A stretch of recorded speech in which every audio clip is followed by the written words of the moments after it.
I promise I will try to like gear down my nerdiness and my fangirling. No, you're I'll try fine. to bring it down. Okay. Welcome to the Romantasy Library.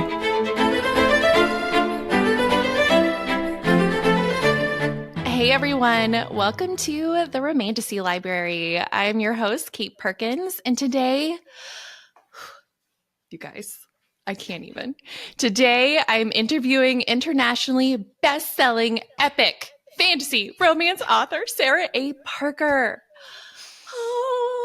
Okay, she has written to Bleed a Crystal Bloom series and my favorite, all-time favorite book, When the Moon Hatched. And I know, Sarah, by the way, I was going through your Instagram. You've written other books too that I did not know about. So I have, right? yes. Yes, I have. Under a different pen name, gosh. yeah. That was my starting series. Amazing. But it's so anyway, wonderful to be here. I'm honored to be here. Thank you for having me, and I can't wait to have a chat today. Yeah. How are you well, it's morning where you're at right now. It is, and yes, it is evening where I am. So just dropped the kids off at school, so I'm good. It's raining heavily here for the first time in months, and so it's lovely. I love this sort of weather, and working on book 2 at the moment, and so it's which is The Ballad of Falling Dragons, and so yeah, it's so lovely to it's good for me to take a little break and a breather to be here and to be talking with you today. So good for my hyperfixation, remind me that I'm human.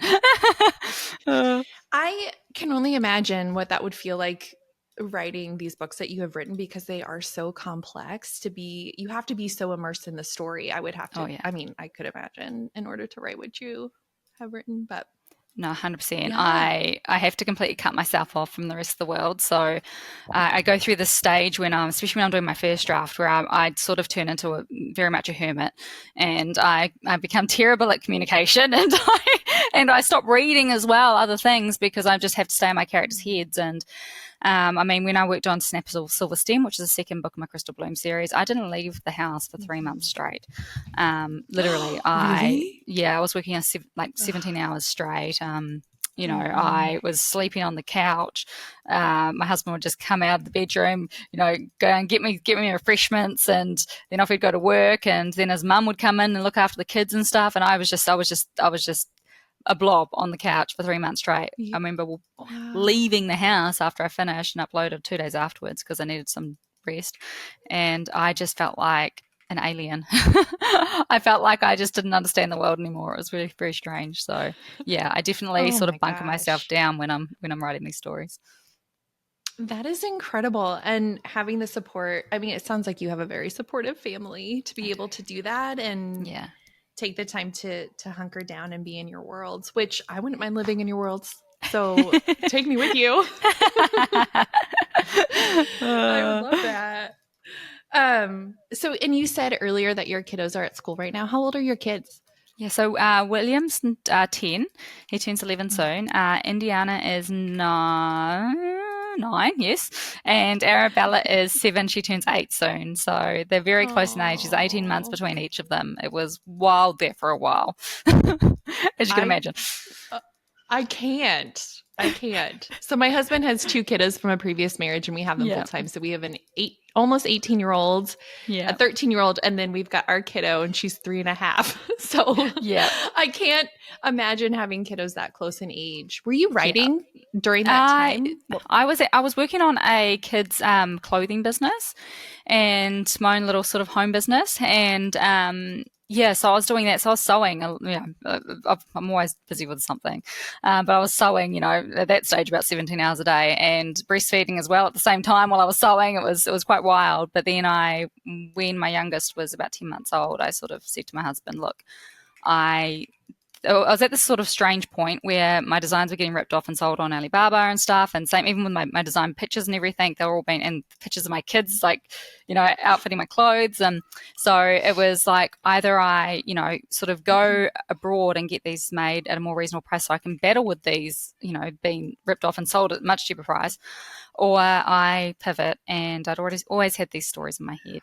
and I sort of said to my husband, look, I'm going to start writing, and if no one wants to read my stories by the time all our kids are in school, then I will pivot again. And now Arabella's 7, our youngest is 7, so pretty cool. Wow. Oh my gosh, praise the Lord that you found writing, because these are my favorite stories. Oh, that's so awesome. How does that feel, like, hearing people say that? I know I'm not the only one who bonds over I don't think it'll stories. ever settle in. I don't think I'll ever actually fully absorb it, because it's just it's so, it feels so like it is literally my wildest dreams come true. So it's just to know that people are interested in what I have to say is just incredible, incredible. I'm incredibly honored. And it's like I feel like I don't think it'll ever sink in. I don't think it will. I think it'll always just feel like a dream. So that makes me want to tear up, and I have goosebumps. And I love talking with people too, not just authors, but like talking with folks who are living their dreams. I think it's so inspirational, and I can't wait to dive more into how you have become a writer. And earlier you were saying that these stories have lived in your head. So like, have you always written, or what? How did all of this come to pass? Because you were doing clothing for kiddos. Yeah, well, so where the fashion design sort of came from, I was writing before I was clothing designing, but when I was about sort of 14, 15, 16, 17, I got heavily into fashion design, and it became sort of my hub fixation, I guess. And I discovered this lust for creating things, with my hands. And I won New Zealand Young Designer of the Year in 2007. They sent me over to Milan on a design scholarship. Oh my gosh! Yeah, so it was quite awesome. I've done sort of big sort of artsy sort of things like World of Wearable Arts and stuff as well over there for anybody in New Zealand who knows what that is. But yeah, I guess that's also sort of part of my roots is clothing design. My nana used to draw little people and little dolls, and she used to draw clothes for them for me. So I think she should have been a fashion designer. Yeah. Where she like sort of born at a later time in her life, I think she would have just But when regards to writing, so I have been writing since I was very little. I won a writing competition when I was about 7, believe it or not. This little story that I wrote. But it's quite funny as well. I went back to New Zealand recently, and my mum pulled out a box of all the stories that I'd written her over the years.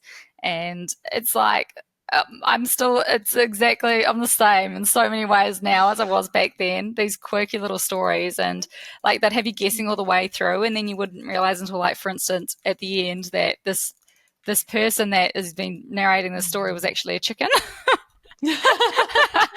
or some of them are really dark actually as well. I was reading this one about this princess, and oh my gosh, it was very dark for somebody so young. But what happened? You started to share what happened. Well, no, I'm not. It's just it was a very sad story. Nobody ended up alive at the end. But I love happy endings now, so don't worry.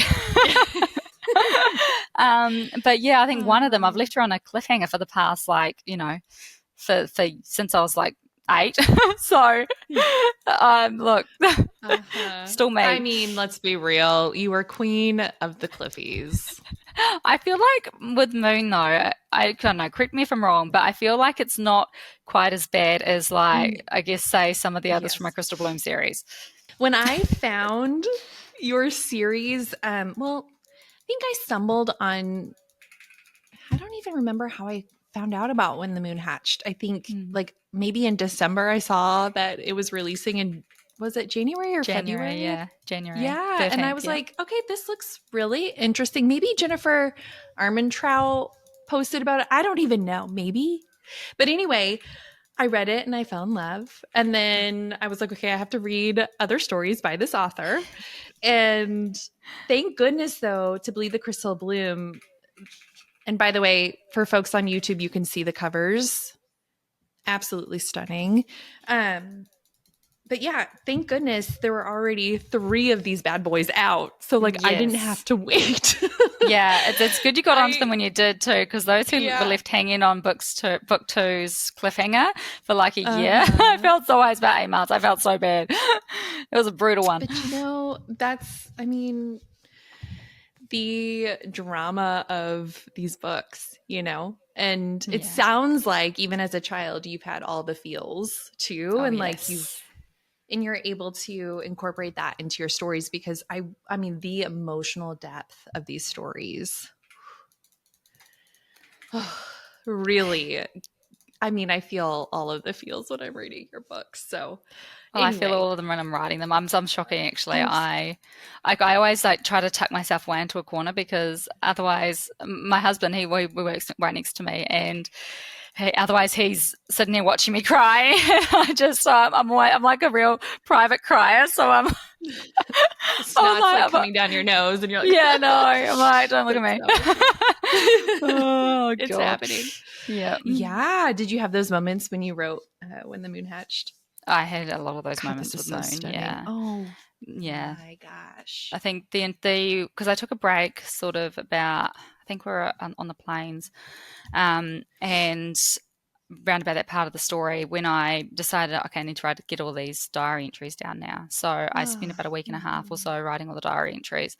And I swear I was just crying there. By the end of that week, I was so emotionally exhausted that I just didn't even recognize myself. I was just empty. So, but yeah, and especially that last scene, the very last scene in the book, the very last paragraph, I guess, and the last word, I finished that, and then I went and stood and cried in the shower for like, I don't know, very long time.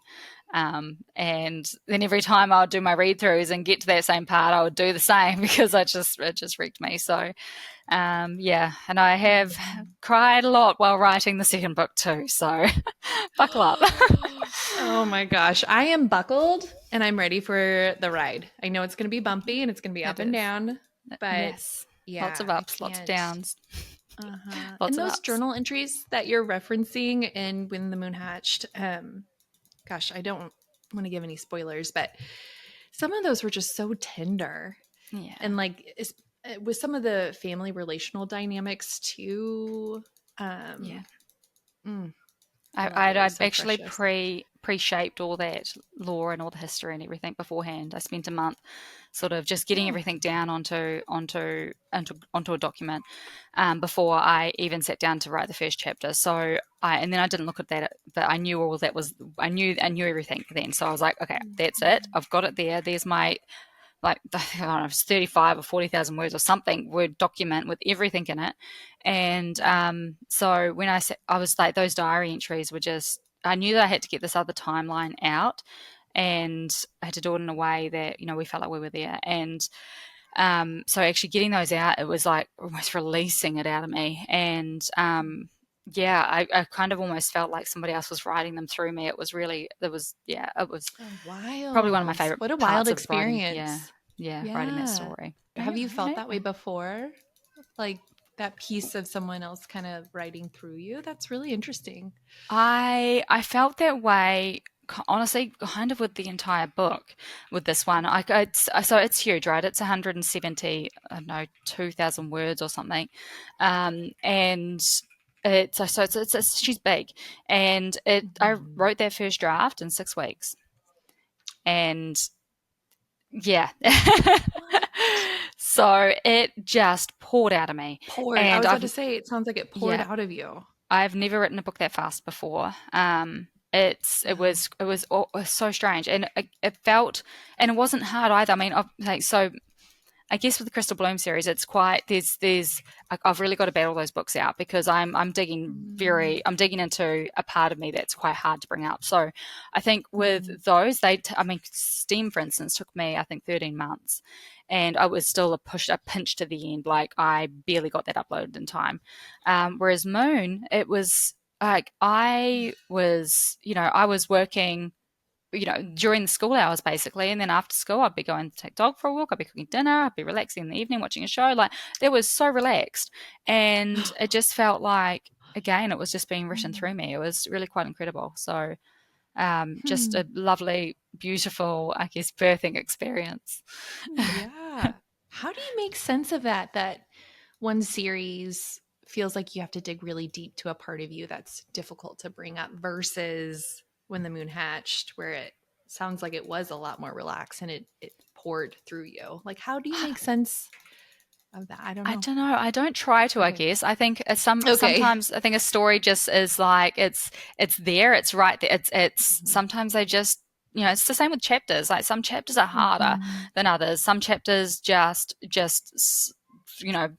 come out so easily. So I think I just know that with Moon, there was definitely the right time for me to be writing that story, and I think it is also the same reason why I took a little breath from Bloom and wrote Moon, because I knew that that part of the story, book 2 plus book 3, which was originally supposed to be one book, I knew that they were, I had to split it. So I knew that part of the story had been a hard yakka. It was emotional. It was intense to get through, and I knew that I kind of just needed to take a breath, because when you dig so deep, it's like you've got to replenish that. So I knew I just needed to take a breath, and Moon was my breath, and what a beautiful breath it was. So oh gosh, it is a beautiful breath. Can I ask, what about To Bleed, a Crystal Bloom series felt like you had to dig really deep? Was it the subject matter? Like, what about it? Yeah. For those who have read it, they would, it's a lot of dark stuff that we're dealing with. Olathe herself is very damaged. She's dealing with a lot of, a lot of hurt inside, and she doesn't sort of understand who she is, and she's really cloistered herself off as well. So, and it's, so she's a very unreliable narrator all the way through the story. So there's also that I'm contending with, knowing that we're seeing the story through this character's eyes, but there's a whole bunch more that meets the eye. But yeah, it's just, she's got a lot of really deep wounds, and when writing, I especially when going through a trauma that a character's got, I don't ever map out a path. I'm not like, okay, she's going to be over this by then, over that by then, over that by then, and then we're going to be great and we're going to be dandy. That's not what real life is like. I sit with my character. I look at those pains and those scars, and we work through it together at the pace of the character. And I would never skip over a difficult chunk, because that's not real life. That is not that, and that's not real. So I go through all of that with these characters. I'm in whatever way that they deal with things, and the way that she deals with things, it's hard. It's emotionally draining to move, to be shifting through these pains and slowly blooming like she is. So I think it's just because I refuse to skim the surface of these emotional the emotional traumas and stuff and physical traumas that these characters have been through. I nut through it with them, and I feel like I go through it too, and it's hard sometimes, but I love it, and I'm also so interested in psychology and stuff. So for me, it's very, very, I love working through. But it's, I refuse to skip anything. No, and I you can definitely pick up on that as you're reading. I think that also helps make the stories just so compelling, and these characters feel real. And I think in both of these series, I've, like I said, felt all the feels and the tears. And I even remember my husband being like, okay, this is not real. But it feels, I mean, again, that emotional depth that you write with, and how these characters, they really go through some very intense traumas, and how they heal. It sounds like you want to work with the character to like wrestle with some of those traumas and get on the other side. And I'm a therapist, and so I think that's another reason why I appreciate your book so much, because you don't shy away from that. You are you face it, and you incorporate it. And I think that's also, again, like what I said earlier, why it helps make your stories feel so compelling, and it's beautiful. But To Bleed a Crystal Bloom, yeah, or Lathe, I'm like, oh gosh, there were some times where I'm like, girl, you are numbing out. Right oh, yeah. Yeah. Like, oh. Yes. Yeah. She's, yeah. And I think, especially by the end of book 3, you know, we're at a much better stage in her, I guess, emotional growth and just in her and just in general.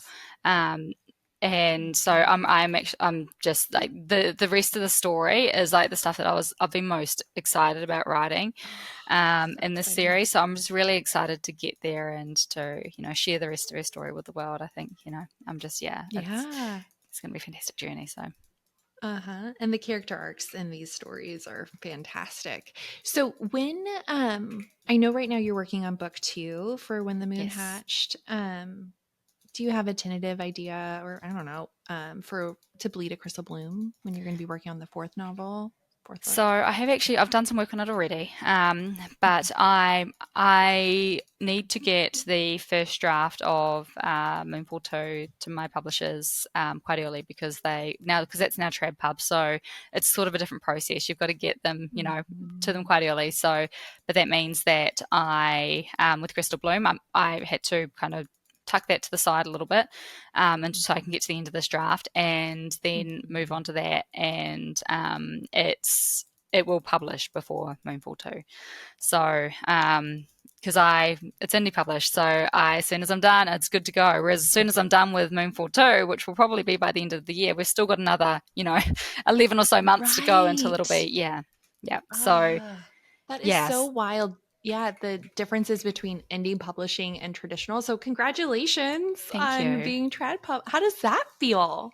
Oh, wild, incredibly out of this world. I mean, I'm still pinching myself, and I feel so lucky because I've got such an amazing team with both my publishers in the US and the UK Commonwealth, and US Canada and UK Commonwealth. I just feel so honoured because it's the teams are just, they've got the same vision as I do. They've got the same lust for the story, and I just know that, you know, that it's kind of, I've just duplicated myself here. You know what I mean? And we're all just got the same mindset moving forward. So it's really cool. And I'm so honoured that, you know, there's been, I guess, that I'm getting that the story has gotten that same love, has drawn that same love and passion from other people. So very cool.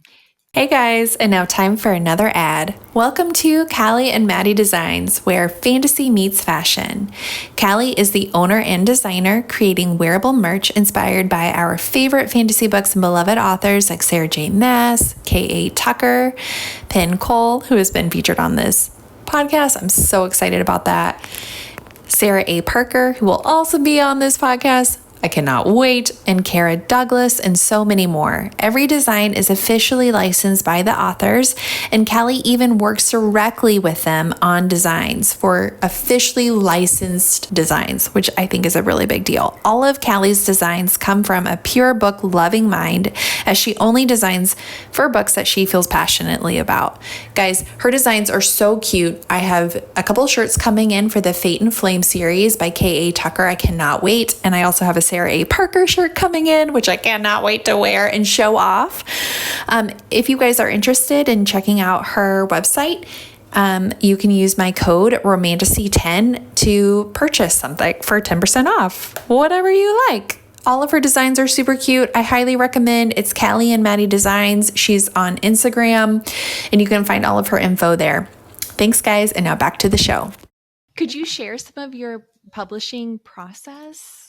And then how the traditional publishing came about for you? Yeah, sure. So typically with my Crystal Bloom books, you know, I'll bash out a first draft, and then nobody sees that.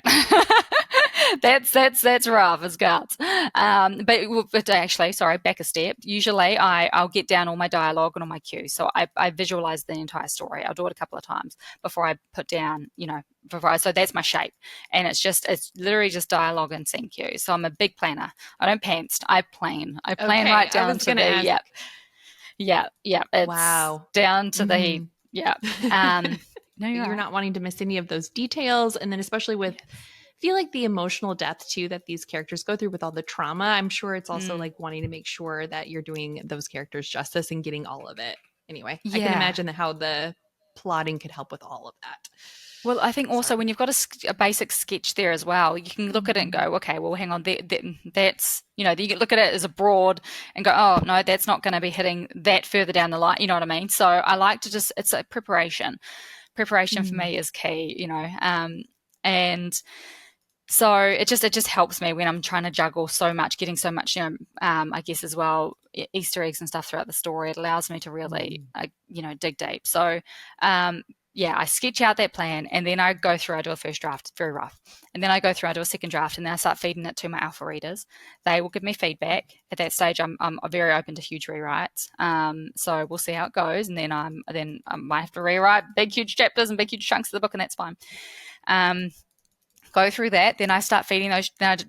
As I read back through, after the big changes, I feed that through into a beta document, and then I've got a team of beta readers who read at a more, I guess, at a sort of, not so changing big things scale, but in saying that, I also have had big changes at that stage too, which is fine. Okay. We battle that bridge when we come to it, and then after I've gone through their changes, I do my own another big sweep, make sure I'm completely happy with the story before I pass it on to my editor. And then she does her thing. Sometimes she has more changes, and then that's fine. And then we go through all that, and and then I'll move through, do my another read through, hopefully if I've got time before the update. Before the upload time, and then I get it formatted, and I format it myself generally, and apart from the hardbacks, and then upload. So that's indie publishing. So usually I've got a pre-order set, so I've got a date that I have to have it uploaded by. So I'm working to a timer. And that, when you are, that can be quite daunting and I think I speak for all indie authors, that can be, that time ticker for Amazon can be quite daunting, because that if you do not hit that, then you lose all your pre-orders, and you also lose your pre-order rights for a certain amount of time. So you can't put a pre-order up for another, I think, year or something. And you get one chance to push it back, and I did that with STEM, and then I didn't have any more chances, so I had to meet that time. I think I uploaded it with 30 seconds to spare. So it's quite, it's tense. Even for somebody who plans, it's tense. Yeah. Wow. So that's indie. Wow. With Flame, I was a bit more organized. I had it ready for probably about 24 hours beforehand. But then with Moon, I said to myself and to my close people, I said, I'm not doing a pre-order. I am writing the story. I'm giving myself the time to love the story as much as I possibly can. I'm taking a breath. And I didn't tell anyone I was writing it. I just, apart from obviously those people that, my alpha team, my beta team. And I just enjoyed the process. I didn't tell anyone that it was coming until it was with its second round of edits. I got 2 editors with it, and it was at that stage. Then I told them, and at that stage, it was almost ready for me to send out physical arcs, which I've never done with any of my books before. I had time to actually run a proper campaign, almost similar to, but more tight than I guess a traditional publisher would provide. So when it did release on the 13th of January, it had already gone out to a few hundred ARC readers and stuff. So it already had some traction. So that was really cool. And then I guess at the moment it sort of hit, it shot up to the top of the Amazon charts. And then the next day my agent was in touch with me like, Sarah, we need to talk, because we had publishing houses that were emailing us and stuff. So we went through that process and, found the perfect publishing houses for in the UK, Commonwealth, and US, Canada. And now it's incredible. So obviously we went really, really fast. So obviously I'd already had it up. So we kept it up digitally, even with the transition. But before anyone knew that I was going trad with it, we'd worked from that date that, we handed it over. We'd worked hard to make sure that there was only going to be a small amount of downtime where people couldn't get the paperback, in the US at least. And so we just absolutely. I got the paperback. Charged. Did you? It's thick, isn't it? She's thick. Yes. Oh, that's the indie one. Nice. Oh, okay. I guess it is the indie one. Okay. Yeah. Okay. Yeah. They're not available anymore. That's an indie version. That was one of the ones that I pushed out on the 13th of January. Yeah. Yes. Very cool. I read it so fast on my Kindle, and I put an order in. I think it was through Barnes & Noble, maybe. Or maybe it was, I don't remember. Yeah, because they were stocking it. Yeah. Yes, and I read it before it came in paperback. So I'm like, well, whatever. I have it on my shelf. Yeah, I love that. Yeah, so cool. That's the one that that's the indie version. So very cool. Yeah, I love it. We obviously that was very, very fast. So it was only a very small amount of downtime, and before it went back up again. So which is so cool. And then so obviously with the second book, I'll get the draft in hopefully October, and August, September, October. Yes, hopefully October. And they'll do a quick sweep on it. Tell me any major things, and then we'll do sort of pass backwards and forwards, and hopefully it'll be completely tidied up by sort of March or April, and then we'll be sending out arcs, and then by October, publish. So, yeah. Oh my gosh, what a ride! Publishing is such a ride. It is very much so. When you initially when your agent talked to you of, we have publishing houses that are interested, how did that feel? I mean, wild. Yeah. I mean, when I first published my very first book, I was like, I'm just gonna see if anyone likes my stories rather than, push myself in front of publishers and risk that, disappointment. I was like, I just want to see if anyone's interested in my stories, and this is a beautiful way for me to do that. So with my first series that I wrote, I really just had fun with that, and I was just shoving out stories, and so, does anyone want to read me? So yeah, it's sort of when I worked on Bloom. I want to read you. Oh, yeah. But yeah, so when it came to Bloom, I was like, when I wrote Crystal Bloom, I was like, okay, I'd found my voice by that stage, I think, especially with the fourth book of my previous series. I really kind of found my sway, and I was like, I want to be writing romantasy. And so I knew, that was where my home was. And so, yeah, it was, I even so, though, I never sort of anticipated that, that, I don't know, this is literally a dream come true. So it was, I've never been sort of putting out books with the idea of, okay, I want to attract a publishing house, but so when that happened, it was like, oh my gosh, okay, oh wow, oh, this just happened. Oh wow. They want me. So yeah, very cool. Yeah. Oh my gosh, you're so talented. I mean, truly, Sarah, you are my favorite author. Favorite author ever. Oh, so, thank you. Yes. Oh. Yes. I'm honored. Yes. And so I know I asked about the traditional publishing route, right?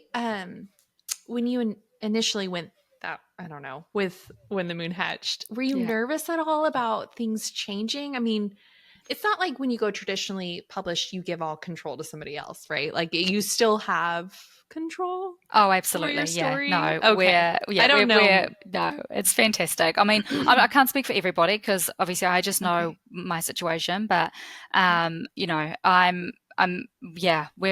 got a fantastic team with UK and Commonwealth and US, Canada, and I'm very close with them all. We all worked very closely together to get Moon back up again, and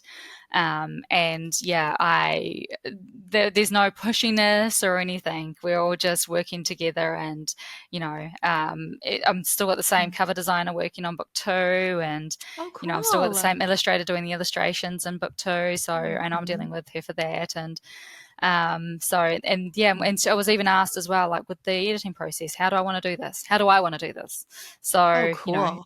So obviously they've got to get their eyes on it, but it was asked, what stage do you want to give it to us? Are you comfortable? So it's been I'm so lucky. I've got such fantastic teams. So yeah. That's amazing. So will you be using the same editor?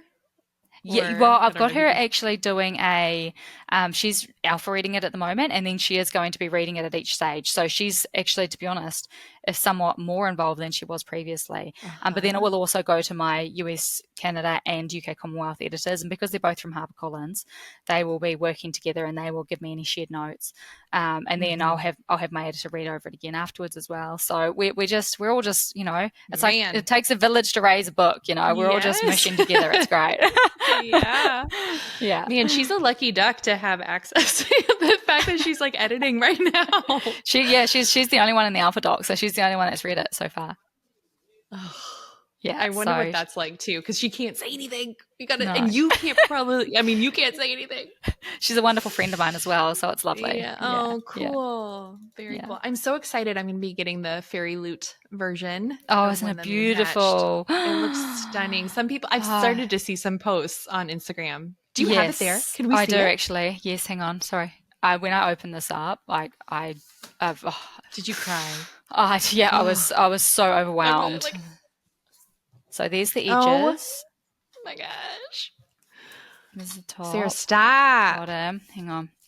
Oh my gosh, that's gorgeous. Fairyloot. Oh, I cannot wait. And then, hang on. Yeah.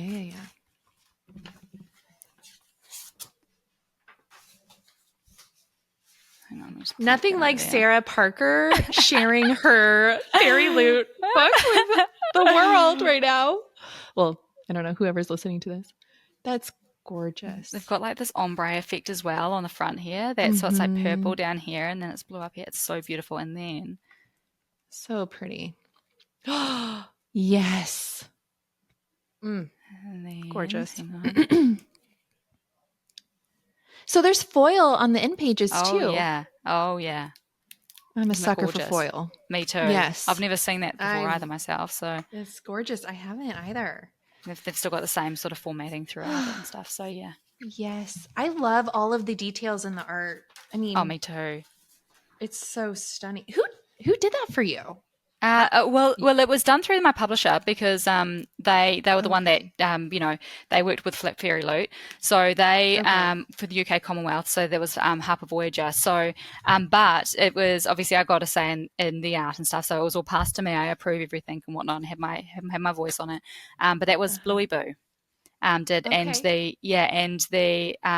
end papers were Art of Frost and Flame. Art of Frost and Flame, I think. Yes. Shout out right there. Yeah. Yes. Yeah. Let me just double check that. Hang on. Sorry. Art of Frost and Flame. Yes. So Art of Frost and Flame for the end papers, and Bluey Boo for the for everything else. Gosh, it's so stunning. And when you said that you're not great with names, I mean, your brain is full of stories too, I'm sure. So like, it's a problem. I'm like, I have to dump. I've dumped like regular stuff that's probably quite important for like humans. Like it's gone. Like I've to make way for these worlds and for everything they've got in them. Like I've literally dumped stuff, and it's wild. Like, especially since my husband's been home, like helping with the kids and being the primary caregiver. Like yesterday I was at the dance shop, like with my daughter, getting her some dance stuff, and the person was like, "Oh, what dance school she's at?" And I was like, I have no idea. Great question. It was so embarrassing. Oh my gosh. Oh my gosh. Sarah, I'm not even an internationally best-selling author, and I still struggle with that too. My husband is so on top of like all of the details and has a fabulous memory. I feel like he's just so type A. I am not. Yeah, no, I'm not. I feel like there are some brains, right, that are more focused on story and remembering people's stories, maybe, or creating stories versus, I don't know, my husband's so detail-oriented. So I feel that, and I'm not even a writer. Well, yeah. And you said earlier, so we're going to kind of go back, if that's okay. Yeah, of course. That when you were younger, you won that really cool award Young for Designer of the Year. Yeah. Yes. Or the writing one. The one. Yes, that one. So you're from New Zealand, is that right? I am. Yes. Yeah. So born and raised New Zealand. Born and raised New I think Zealand I saw on a farm. On a farm. Yeah, very, very rich upbringing with farm animals all around me. Just literally, I would leave the house in my gumboots at sun up and just wander around all day, come up when the birds were flocking across the sky and the sky was pink, and just quite often with tadpoles and tadpoles in a container or frogs in my pocket or something, and just muddy. And I was making up stories in the little forest that we had, and just Oh, I completely in love my own that. world. So my upbringing was Uh-huh. very, in my own world, Uh-huh. but like It with sounds surrounded very by nature as well. imaginative. Yeah, Yes. yeah. Yeah. And I think nature can be so inspirational for, at least for me. I Oh, love nature. absolutely. Yeah, me too. And it just like touches my soul. We were Yeah. last week, we were on vacation to the beach, and it was fabulous just being near the water. I mean, Oh, yeah. oh, it's so good for the soul. Oh, But it is. it sounds like you were raised, yeah, in that kind of a world where you got to be in nature and use your imagination and be creative, and that's so It's very cool. wholesome, yeah. And and Yeah. our nana, she lived just across the paddock because we put a little, I guess, granny flat for her on our land, and so I'd wander over Huh. there as well, and she would bake together and stuff. And she had this Oh, huge stack of cool. fairy books, and I've got them over there now actually. And she'd have all these fairies and different like wooden mushrooms, and like and a dragon and a hatching egg, and just a whole bunch of like all sort of fantastical things around. And that was her. And so I'd go there and I'd just be Mm. flicking through these fairy books, and being, I guess, immersed in this different world. So that really fed into my imagination. So Okay. when I Yeah, was wandering the sure. farm, I would be I'm like hunting for fairies. I'm like trying to find their homes. So yeah, very cool. Oh, that's very cool. Do you think that kind of helped set you up to land with Romantasy? I think so. You know, as Yeah, yeah. yeah. I think when I didn't obviously so my first sort of step into, I guess, fantasy was Aragon, and I chewed through those Mm. books. And at the time, we didn't Hmm. have a lot of money, so mum and dad buying me those books Hmm. was, it's a big thing, and I chewed through them. And it's that was me into fantasy, but then my first sort of romantasy was actually Throne of Glass. So I was like, oh my gosh, and I'm romantic, so I'm like, oh my gosh, Yeah. this is the best things just like combined. I love this drama, and my mind just went. So yeah, and now I should. Oh my God, Karen Marie Moaning and her fever series just. So I don't think I I've read just that found my one. home I here. haven't. Oh, it's fantastic. Yeah, Oh, that's it's fantastic. okay. Yeah. I'll have to. Yeah. When did you read Throne of Glass then? It was on our honeymoon. So hang on, it would have Oh, been. Oh, it was years ago now. It was before the last book in the series came out. So I okay. was hanging on that cliffhanger for quite a while. Gosh, that is such an epic story. And she apparently, Sarah Mass, I think she was like 16 when she first started writing that first I book, which is read that. insane. Yes, yes, it's incredible. It's so Wild. cool. Yeah. Yeah. Wow. Okay, so then on your honeymoon, you read this series, and then it just, I don't know, what compelled you, I guess, to start writing yourself? Because I know you said that you've always kind of been writing, Mm, right? But then you were into fashion. So then yeah. Well, what was that after I read calling? that, I just started chewing through books. I just went on a reading Okay. binge, and I was like, oh my golly, this whole world opened up for me. And Mhm. I was reading like 9 books a week. And I wasn't sleeping much. I was I was just, about to say, how did you sleep with that? I wasn't. Yeah, I didn't. All I wanted to do was read. So Uh-huh. You and me yeah, during both. that Mm. time, I was like, oh my, I think I've actually, I'm going to give this a go and see if I can write a story and see if I can actually write a story that I'm happy with. And so I think just, Mm. giving that a go quietly. And when Yeah. I first did that, I love not telling anybody about things. I didn't tell anybody. The first story I wrote is still sitting on my computer, and it's probably never going to see the light of day. It's about 400,000 words. I'd say it's actually about 3 stories, but it's, one big overall story that could be split up. But it will probably never see the light of day. But I use that just to see if I could actually tell a story. And I spent that first year actually just banging out these words before I published anything. So, and then the second story I wrote was actually under my other pen name, so S.A. Parker, and that was A Token's Worth. So it's very dark for anybody, very, very, very, very dark. So buckle up for anyone who wants to read that. It's and it's reverse harem, so it's for those that are interested in reverse harem. But I was reading a bit of that at the time, and I was like, let's give this a shot. So yeah, but that I kind of used that series to teach myself how to write, and it's funny actually because you can see my writing adapt and grow through each of the books, and by the time you get to the 4th book, it's like, oh yeah, that's she's found herself there. So she's found her voice. There she is. Yeah. Mm-hmm. I feel like definitely reading To Bleed a Crystal Bloom and obviously When the Moon Hatched, like it's a Sarah Parker book. Like your voice shines through, which is I think it's cool. especially I think I think like writing Moon, like I've never felt more myself while I was writing while I was writing that book. I felt just and it wasn't a wrestle in any way, shape, or form.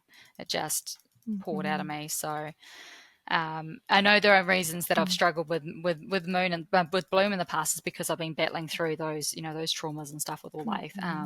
That's one of the reasons why I can't wait to continue writing her story, and one of the reasons why I took a breath is because I know the next stage in her story it's going to be a lot easier for me to get out. But I wanted to be the best version of myself before I do that. So. Yeah, that makes sense. Took a breath for When the Moon Hatched. And so do you think the 4th book, is it for To Bleed a Crystal Bloom? I know I'm like going back and forth. You're right. Is it going to feel a little bit lighter, or can readers still expect it to be some of the, I don't mean, it's your writing. They'll still have that heavy tension and stuff, and that and that whatnot. But there will definitely be emotional themes. But Life's definitely in a much better headspace now, and and we've gone through some trials and tribulations with her and Rawdon. Good Lord, But they're now definitely more working through things as a team. So so everything's definitely taken on different flavor, which so I'm excited. That's really exciting. Okay, I wanted to go back real fast, and then we're going to talk more about your books, if that's okay. Cool. Sounds good. Okay, so being in New Zealand, growing up on a farm, super cool. That's amazing. Yeah. How did you end up getting to Australia then? Right, because that's where you're at right now. Yeah. Correct. Yeah. So so I moved over here when I was about 19, I think, and I met my husband. I think when I was 20, just about to turn 21, and so I think I don't know. I think it was after I'd gotten back from Milan for that design scholarship that I went on, and I kind of opened up my mind to the world. And then I think being, it's taken another step away over here. I think I think I was dealing with my own things at the time, and I just needed to, I guess, stretch my wings. But yeah, I guess I found that ability to stretch my wings over here, and I went through some more hard things, and and then met Josh, and here we are. So 10 years, 12, 13, 14 years later, I'm not sure, I've lost track. But it's I think it's I've always been one to kind of explore on my own, and I think that's part of what that was is I went off to Milan and did my exploring, and then I wanted to do more exploring, and ended up fluttered down here. That's so interesting, because I feel like not to bring it back to your book, but of course I'm going to, because I love your books. But I feel like Rave, she has like that exploration passion too. Yes. I don't know, as a character. Yeah. I can see that within her. There's definitely little bits I think that I pull from myself into my characters. I try not to go too heavy on any of them though, that because I want them to be separate. I want them to be their own people, their own folk. But there is definitely generally something in myself that comes through in my characters. So for Rave, it's something that definitely stands out for me is the way that she deals with her emotions. She stuffs everything down and just pretends it's not there. I'm very typical of doing that. That's me to a T. Okay. Stuff it down, pretend it's not there. It's all good. That's so interesting because these books are so emotional, that like. But that's the thing, I've got to pull this. And that's the thing with, I guess, Life. I've got to dig all that up, So it's kind of like looking everything in the face, and it's not always easy. So looking at the worst, most painful parts of you and going, oh, So, but with Rave, it's like, oh, it's all good. Just stuff it all down there. Like, great, this is easy. Yeah, and even like the way that it was described of like how she would push it down below like a frozen lake, and just like keep, and I'm like, girl, stop doing that. As a therapist, I'm like, oh my gosh, this is really hurting my heart right now. Yeah. She's going through her own emotional journey. So she is. I know she is. Absolutely. Yeah. I can't wait to see where that goes. Ugh. Yes. Yeah. So what, I know that you've been touching on this, that piece of writing trauma into these stories and how you've had to really dig deep because with Orlaith, like really bringing it up, and then that piece with Rave of being able to like, anyway, so how does that feel, like really getting into that mindset of trauma? Because earlier too, you were saying that you're very interested in psychology, which I can see that in these books. So yeah. I actually studied it for a little while, but I very quickly realized, I think, that that my creative side had more power over me. I can't write a two-dimensional character. It doesn't make sense to me. Even with side characters and stuff, I need to know what makes them tick, and that's how I end up shaping a character. I need to know how they got here, like what I have full backgrounds for characters that I won't even go into their background for, but just so that I know why they are the way that they are, and so that I can understand their voice. Like, I can't just sit down and write a character without knowing and let it all work itself out. I plan down to the T. So it's and it's the same with this, with my folk and my people that I write. It's like I need to understand how their heads tick. And so I guess that's that side that's coming through in that is I no character goes unexplored and no mentality goes unexplored. And I really do. I love nutting through that and seeing how, especially how different, I guess, characters, I guess, communicate when they've both been through different things or similar things. Like especially with Khan and Rave, like they're so, like she's kind of, she's been gone for a large amount of time, as without spoilers, whereas he's lived through that time. So and living through pain and trauma and working your way through that sort of stuff, like that matures you, and that sort of hardens you and creates calluses, and it dents you as well, and so they're at both very different sort of stages in their, I guess, like mental development and their emotional development. And so seeing them sort of like he's got this great understanding of her and this great gentleness about it's like he's handling this prickly ball that that it's hurting his hands, but he's like, it's okay, it's all right, these will soften. yeah And I felt that while reading. And she's like, she's got her prickles out because she doesn't want anything to get too close to her, and he's like, it's okay, it's all right, so it's you'll be okay. But he also knows that she's got to work through that herself. Like, he's not going to force her through it, he's not going to manhandle her through this trauma that she's got to work through. Like, he understands how that pain sort of resonates, and so it's a bit having, I guess, exploring their relationship has been, I guess, very, I guess, healing for me. And especially with, I went through a lot of, I guess, traumas with, especially while I was writing STEM. It was very hard for me. That 3 months where I was, again, just tucked down here, and I was dealing with, like, bringing up a lot, to write this story. And I remember just breaking down in the shower with my husband and just bursting into tears. And I was like, I can't do this.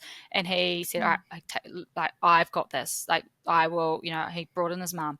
And because I was at that stage, I was still taking the kids to school and stuff. And it was prior to 3 months before. So it was, I was dealing with the 3 kids while also full-time writing. And I was just burnt both ends. People pleaser to the T, like just trying to do everything and not doing everything. And he just sort of, he said, I've got this. I'll sort you out. Brought his mum in, had her looking after the kids. He started working from home 2 days a week, and I was able to just do what I needed to do. And then it wasn't until after Flame, he said to me, look, I feel like I need to be home helping you full time. So he left work, he left his career that he had been, studying for years, and as he's a corporate lawyer, and he came home and he became the primary caregiver of our kids. And I said to him, I need to write a different story. And that's where Moon came from. So I think that had I'd written, because I'd had the story in my head for the past 4 years now, but I think had I written the story earlier, prior to us going as a couple going through all that development, I don't think Khan would have come out the same way as he did. I think a lot of that, the understanding, that emotional understanding of handling, your partner, even when she's prickly and feeling like she's needs to bind into herself. I think that a lot of that came through from what we were going through as a couple at that time. Yeah, that's really beautiful. And it makes sense in terms of the timing and how that all came together. Yeah. Sounds like it was really a no accident, and how, gosh, wow. So he, as a corporate lawyer, left his job so that he can come help support you. Yeah. I think that's so lovely. That's so beautiful. Yeah, it literally felt like, and I think I wrote this in my end words in Moon, but it felt a bit like that scene in Game of Thrones where I think it's the Battle of the Bastards, and he's he's there and he's like seeing this huge army just coming to him, and he's like, oh, all right, here we go. And then they're just about to hit him, and then this army just, whoom, like, that's how it felt for me. That's how it felt for me. Yeah. Wow. Yeah. Gosh. And I can't imagine. So being home with 3 kiddos while writing such an emotionally driven, just so much trauma into Bleed a Crystal Bloom, and like having to be in that mind space, and being down to the wire like that. It sounds like there were a lot of variables there that you had to work through. Juggle. It was a juggle. It was an absolute juggle. But we got there. We got there. And you've got to go through these hard times sometimes. You've got to, create those calluses to really, and to know how you work more comfortably. I think now I know my limits, and I know my boundaries, and I know how I work well, and I just, that's what I rely on now is I stay true to myself. So, yeah. Yeah, that's phenomenal. Yeah, I was thinking about, okay, and it's how do you pronounce it? Because I think sometimes it might Khan. Everyone's got a different accent, but yeah, Khan. I know. Yeah. I sounded so weird saying that. I'm like, no, you're right. You're fine. It's just my New Zealand / Kiwi accent. And I so don't have that.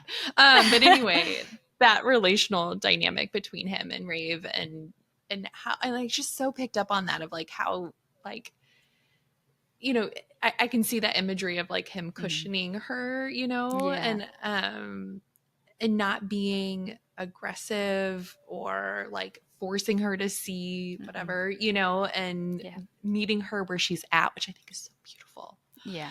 And it's interesting because that she, obviously her story and all the trauma that went through at that point in their lives or whatever. And then she lived a whole bunch of like what you were saying, like the time or whatever. Like she lived. There's a whole chapter of life. A whole chapter that we'll be exploring in this next book. Okay. Yeah. I was wondering when that will be explored, and when maybe there might be some vulnerability there. There's definitely some vulnerability in book 2. So it's coming. Yeah. And then it's so interesting, like Orlaith and Royden. Royden? Am I saying that right? Royden, yeah. Yeah. That dynamic is so different. You know? Yes. And so many plot twists there. Oh, yeah. Yeah. So, how was it very intentional writing these relational dynamics for you? Or was it just sort of based on where it was kind of taking you with the plot? Do you know what I'm saying? Because they're very different. I sketch out a plot, but I don't pre-sketch out like the psychological development, and I guess one thing I let happen organically is how I guess these mentalities are bouncing against each other, and how the psychological flourish, I guess. I don't pre-plan that. I have specific scenes in mind and how but I allow them to, if they're developing in a certain way and I now have to take that elsewhere, that's what I do. And I've actually had to do that quite a bit with book 2 because I've had to again listen to the characters.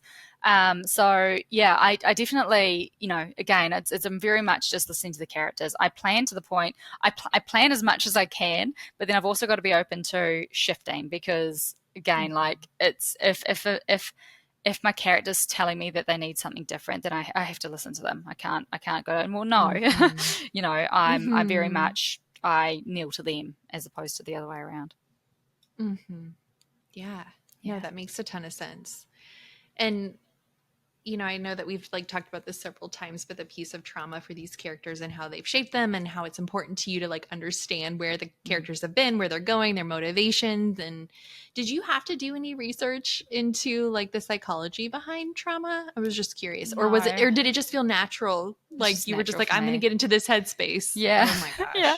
I'm just going to dig deep. I'm going to do some digging. I'm going to crack open that icy shell and go deep. Pull up a monster. Yeah. I mean, I don't think it would harm to do more research or that sort of thing. But I definitely haven't felt the need to yet. So it might come though. I don't know. I mean, I think it's. What's that phrase? Don't fix it if it ain't broken. Yeah, I think my characters can't research. They're not out there researching their mentality, So I'm like, oh wow, this keeps it organic. It's we all make mistakes as well, and I think that I love having my characters make mistakes. I think that that's very real life. We've all done that. We're all it's so real. We all wear our wounds, so it's I don't shy away from. I'm not out here trying to make them look perfect. I think I love a broken character who's been through some SHIT and has come out the other side, with their dents and hardened and just and also more capable of being vulnerable. I'm definitely now more capable of being vulnerable than a lot more capable of being vulnerable than I was, when I was younger, when I was going through things. So it's I think that's very real, and I just battle through that with them. Yeah. Well, and you said earlier too that it can feel healing for you as well as you're writing these stories, right? For sure. Yeah. Absolutely. That's incredible. And you were also saying earlier that you try to separate a little bit from your characters. I was going to ask you if you identify more with a character, any of your characters, or if it's. I think if any of them, it would definitely. Look, I identify with Olaf with her very naturey sort of side of her. That's definitely that's I me. love that side of her. Yes. Yeah, I identify with Rave and the side of her that has this connection with animals and stuff, because that is very me. I also identify with Rave in the way that she shoves everything down and then has this kind of sarcastic, witty way about her. That's my communication language is just kind of keeping everything up here and stuffing everything down. So I think again there's a little bit of everybody, I think, there, and a little bit of me and everybody, but I think probably if I was to pick one, I would say that the easiest one for me to write is Rave. So I think that she's probably most, I guess, although I'm not going around wearing blades. Sure. I mean, she is such a badass. I love her. Yeah, I'm looking forward to you reading her book too. I cannot wait. And then I was also going to say, this is really random. One of my favorite side characters, well, I don't know. I think he's integral. I feel like he's a big part of the story, but with Tablita Crystal Bloom Kai, I love him so much. Yes, I love writing Kai. I can't. I just yeah. love. Yeah. No, I could write Zyke, but for the rest of my life. He is so fun to write. So yeah. I there've definitely been some of my favorite chapters to write. I just get in there and I have a lot of fun. So yeah. Yeah, he's a joy. Yeah, for sure. And I was gonna ask too, I read somewhere, I think in the back of one of the books, that Tablita Crystal Bloom came to you in a dream. The very first chapter did, yes.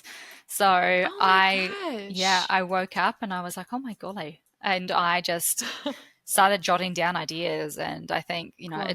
By 3 days or something, I had the entire, storyline sort of jotted out and, wow. Started writing almost immediately. So very cool. Mm-hmm. Yeah. Sometimes it happens I think like it that. is really cool. Yeah. But it sounds like when the moon hatched, though, that was something that that story's been around in your brain for a while, like the world around. Specifically. Yeah, I saw the world about 4 years ago now, so I knew I could see that, and I also knew certain scenes, like for instance the one with, I'm not going to do spoilers, but where Rave is showing something that Khan has been working on for many phases. Yeah, that. So I had that scene in my head. So there's certain scenes that I knew, but there was other things I needed to nail down. So I did actually try to write the story twice before I wrote it the third time and did it right. But it wasn't doing what I wanted it to do. It wasn't going to get me to that point that I needed it to get me to.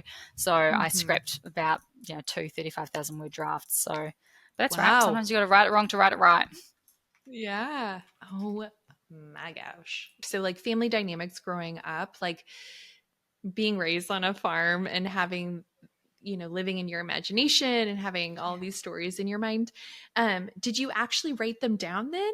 Yeah. You wrote them out and no. Okay. Oh, I know. I would lay in bed at night and I'd be telling a story in my head, and every night when I'd go lay down to go to sleep, I would start off where I left off.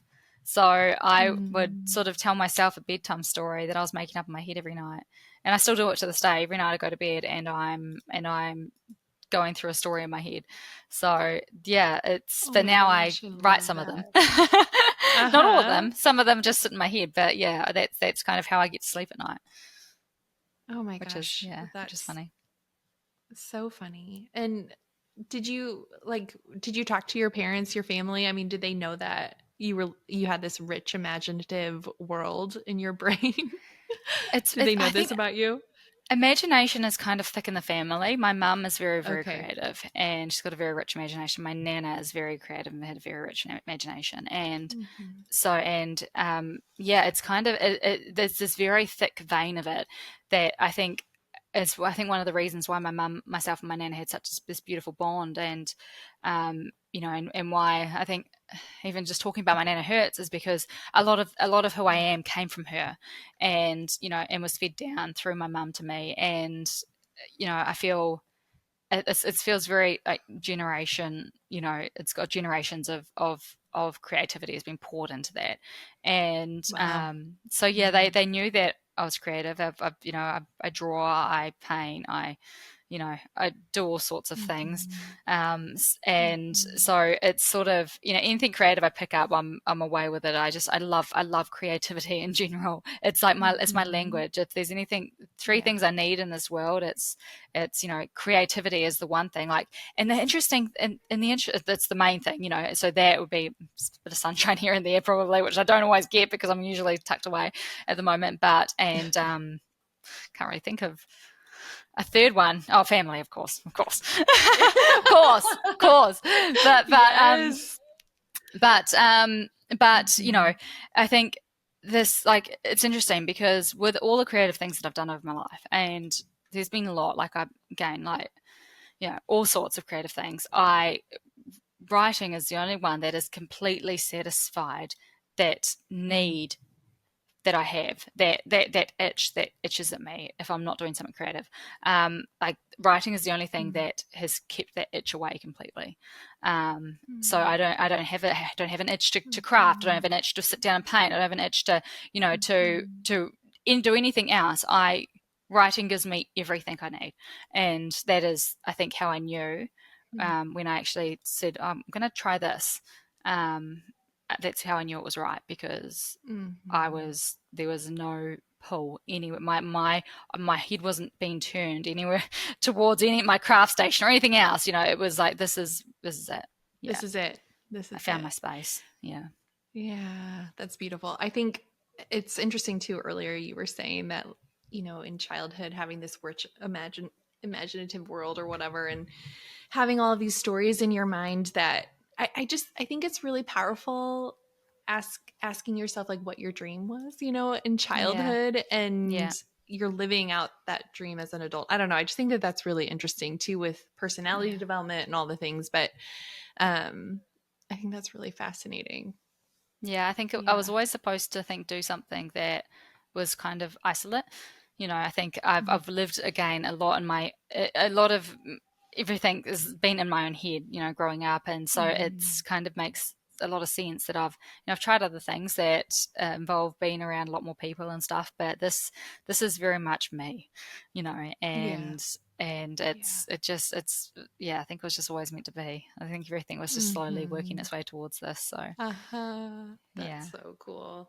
And that feeling of like creativity, that it's it's the writing fully like scratches that itch.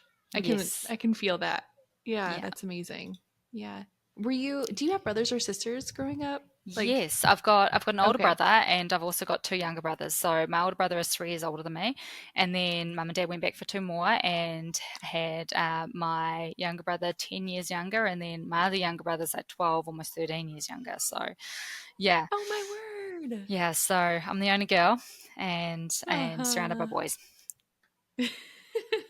Then I've got a boy and 2 girls, so yeah. Yeah. Yeah. Are they in New Zealand still, or are they in Australia? So my 2 of them are in New Zealand still, my oldest one and my youngest one, but my brother, who's third youngest, he actually lives with us at the moment, so with his girlfriend. So they just moved over here from New Zealand, so which is really, really cool. Yeah. It seems like family is really important to you. Oh, it is. Very much so. Yeah. And I think this is kind of random too. I'm like jumping around, but when you were mentioning some of the journal entries in Moon, of like, and then when I mentioned that feeling of like tenderness with the family dynamic there, I wonder if you've experienced that yourself, of like some of that tender family connection. Oh, very much so. It's, I mean, I go back to New Zealand. I used to at least about 3 or 4 times a year. Obviously, it's been a bit trickier this past year, and when COVID hit and stuff, it was harder to get over there. But so hard. But I mean, I after COVID, after everything opened up, I was over there for I think 2 months straight. Like I just head over there with the kids and during the school holidays, and or I head over there by myself, and Josh looks after the kids, or I head over there with one, and then the next, and then the next. So we're constantly backwards and forwards. I'm actually I'm bringing my mum and dad over on a boat. Because my mum doesn't fly for a couple of months at the end of the year. So it is for me. It's very, very important, and I've loved a lot, I've lost a lot. It's for me. It really does all boil down to family and putting that effort in, and yeah, that's cool. You brought up COVID, like. This is so random. Were you writing anything during COVID? Was that during that time of yes? Was that part of what was going on?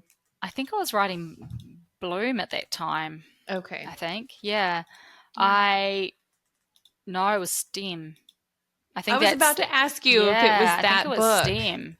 I think it was. I think because it was, because my husband had to come home and work from home for a bit, and we lived in this really tiny house at that time, and it was full of mold, and we had no windows, no like light coming in, and no backyard for the kids, and the kids were very young, and everyone kept getting sick, and it was a very, very tough time.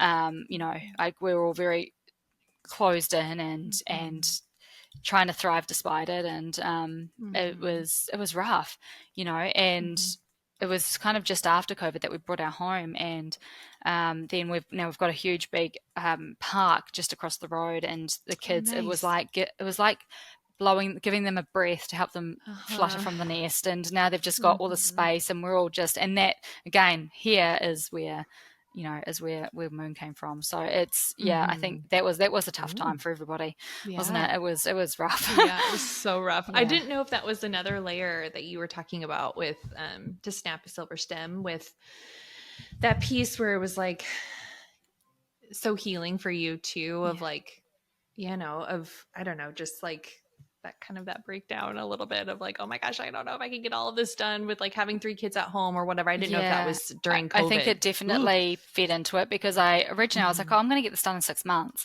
It stretched out, I set the pre-order, which was for a year after. I was actually going to release it earlier, and then with everything, it was just so hard. It was so hard, and I was, again, 3 kids at home, 3 very little kids at home, and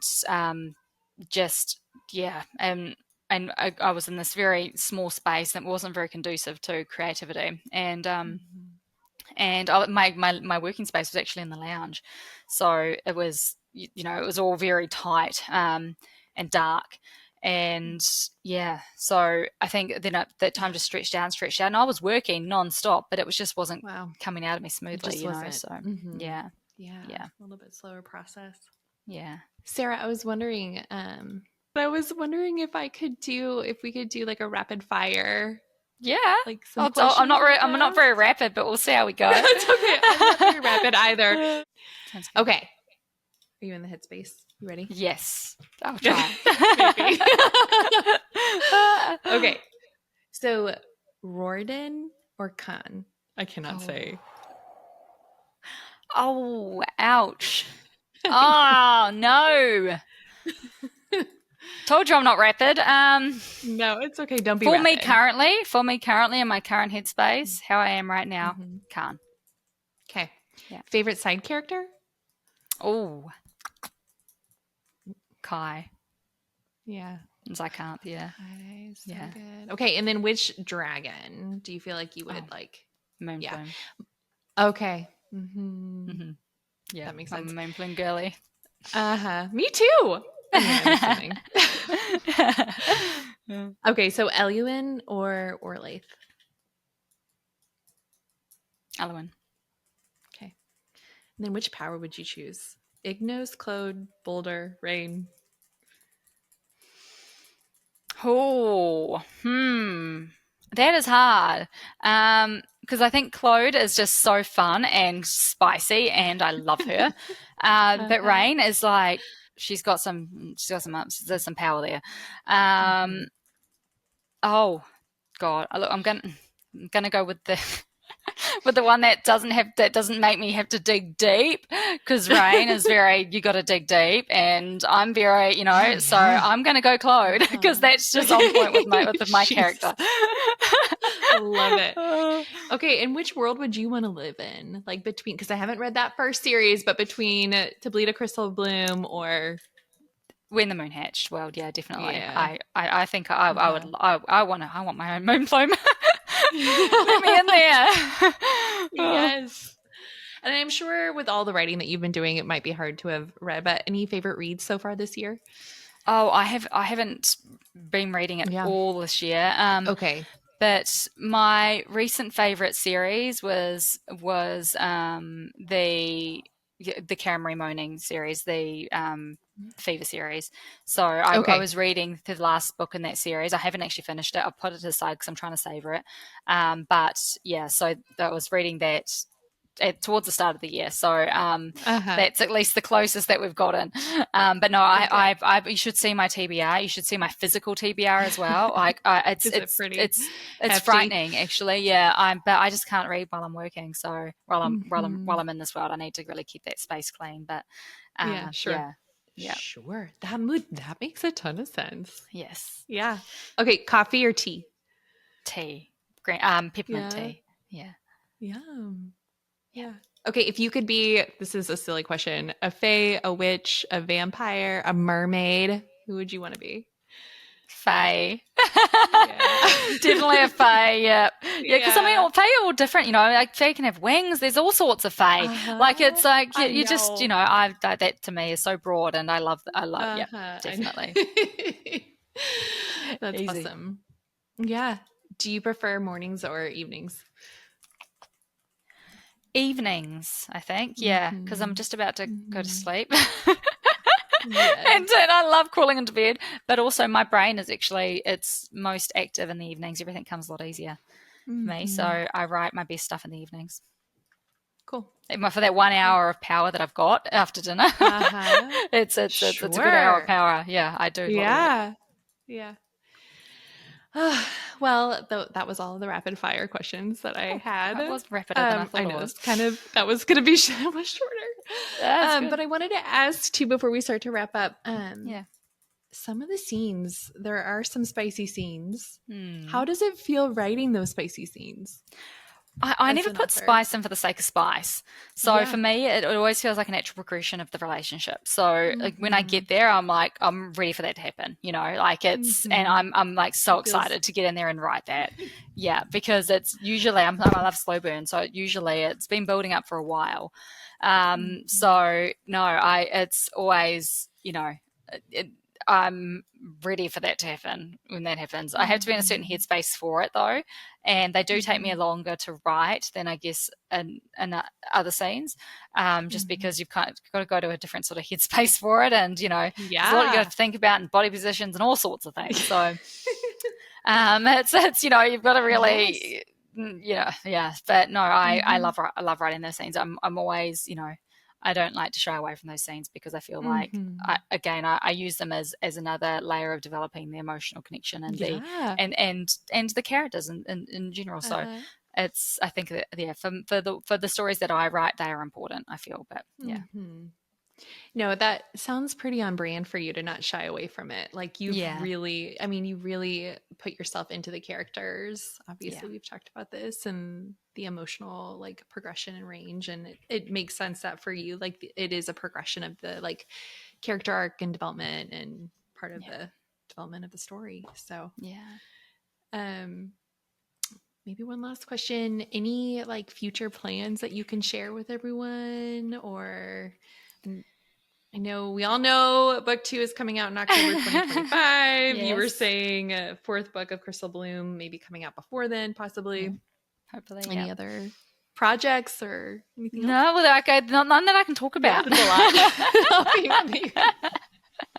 Dang it. Sorry. I thought I'd try. No, I love that.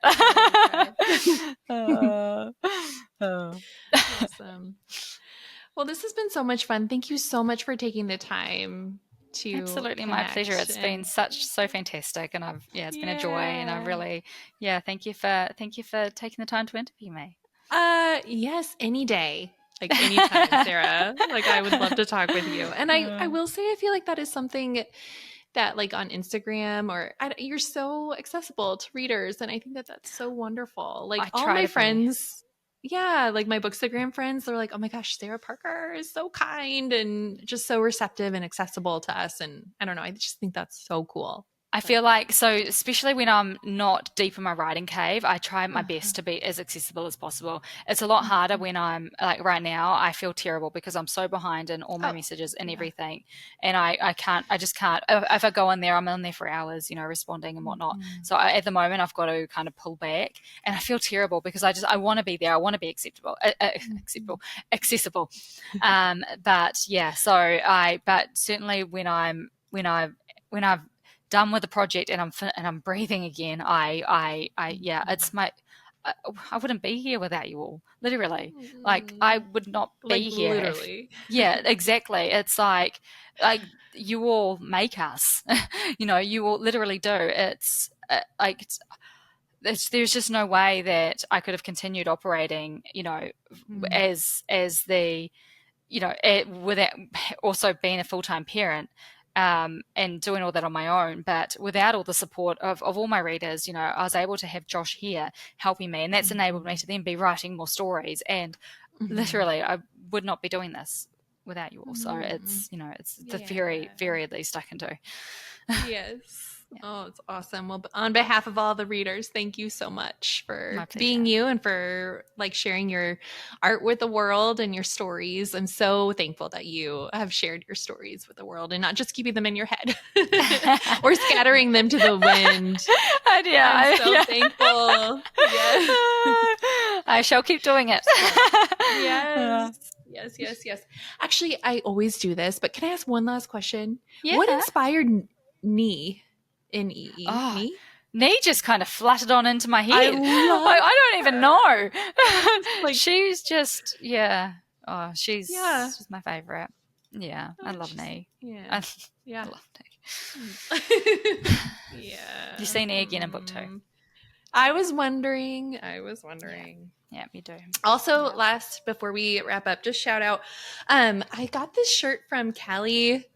Oh, I was going to say, I thought I recognized that. Very cool. Yes. I love it. Beautiful. I think you have it licensed, and I don't know if you can read it, but Chase Death, Moonbeam. Yeah, very cool. One of I love it. Favorite quotes. So anyway, I wanted to show you.